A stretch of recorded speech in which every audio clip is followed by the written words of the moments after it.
The next morning, Karl was waiting at the training grounds just as Sergeant Rita had instructed, when a large group of first-year students arrived together, and a handful of senior students with black badges came walking in with casual smiles on their faces. "Looks like we've got a new addition. Which group are you here to join?"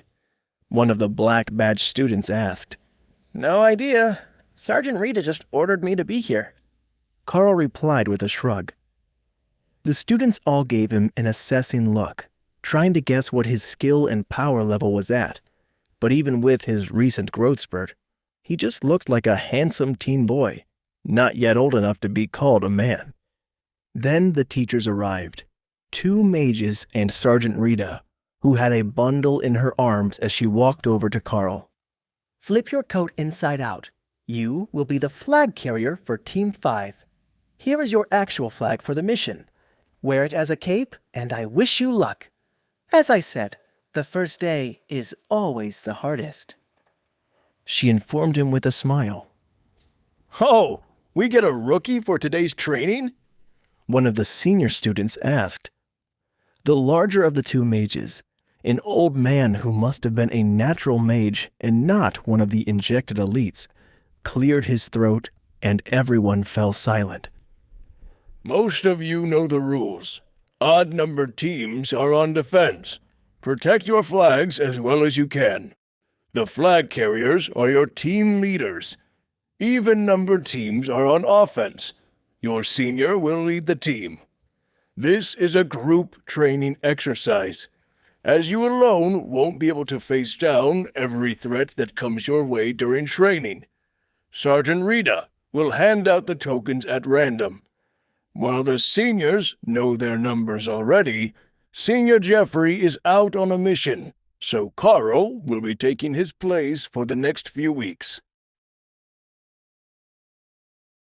Rita walked through the groups of first-year students and passed out tokens, which everyone pulled from a bag. Then the students grouped up, based on the token they drew. The fact that it was completely random and that they wouldn't have any guarantees of a decent grouping was already giving Karl a headache. But it looked like the others were well aware of the situation, and they were already making plans for how they would work with what they had. That was the point of the lesson. When there was an emergency call, whoever was close to the emergency answered. You didn't get to pick and choose a front guard, healer, and mages. You just fought with what you had, and there was no extra time to figure it out. Karl's group was Dana, the mage girl who was behind him on the first day, along with 7 large boys that all had shields and hammers or spears. "Oh, come on," one of the other students groaned as they saw the group forming. "How did Group 5 end up with every defender in the entire class?" One of the mages agreed. His group was 5 mages and 3 boys with short swords and daggers. If they were attacking, it wouldn't be too terrible.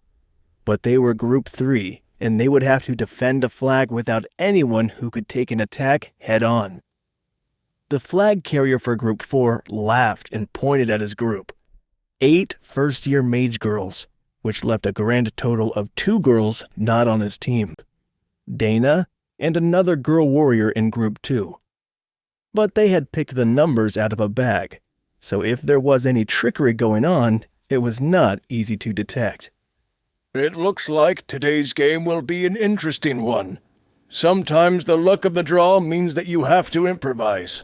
While Group 5 has the shields, they don't have a lot of mobility, and they only have 1 spellcaster. It's not impossible to overtake them and capture the flag. You just have to get creative." Karl draped the black flag with the Golden Academy logo on it over his shoulders as a cape and tied it off, then joined his group to see what they could do. "You will have 2 minutes to prepare. Then we will move everyone to their starting positions," the older mage announced, while the other mage started to lay out a mat on the ground that had all sorts of fancy symbols drawn on it. "All right, what can everyone use for skills? With so many mages, it will be difficult to just turtle. They will target me pretty quickly," Karl asked. The joys of being the new guy. They'll all be gunning for you because you're the only leader who doesn't know what he's doing. I'm assuming that you've been training for this since we got here, but the other leaders are all in the 2nd and 3rd year. As far as skills go, I can create fog or magic missiles. Dana explained, then swept her dark curls back from her face to tie them in a ponytail. We're all common warriors, and we've all got the same 2 skills, slash and guard. It's a thing that apparently happens every year because guard is the most common skill, and slash is easy to teach. One of the warriors explained. All right, what does guard do exactly? At your level, that is. I'm not worried about how the dragon bulwark uses it in the movies. Karl replied. The students laughed at the thought that they might eventually manage to use the guard skill at the overlord level to create a barrier that could extend a whole city block. It covers an octagon about 3 meters across. It will take a couple of spells for the others to knock down. But if the attacking team leaders target one of us, we're pretty much screwed, the boy explained.